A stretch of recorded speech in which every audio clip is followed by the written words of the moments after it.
We'll clean the air filters on this Black & Decker air conditioner. This air conditioner has 3 filters, not just one. The 2 filters at the bottom, you need a Phillips screwdriver. This one you just pop out. Turn off the unit. The top filter, push on these 2 tabs, then remove it. Give it a little shake. Here we can see the filter's pretty filthy. On the other side, there's 2 Phillips screws that need to come out. Once these are out, we're able to get the 2 filters out. Give it a pull.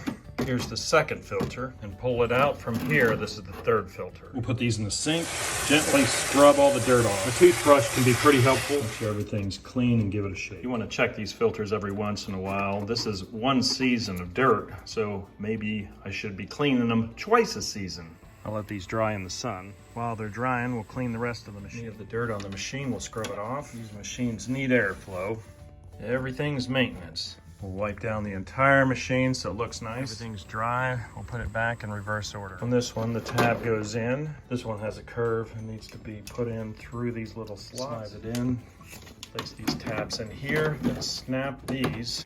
Make sure it snaps all the way in so the screws will fit. We'll set the screws, snap the 3rd filter into place. Insert the tabs into the back. Snap everything in.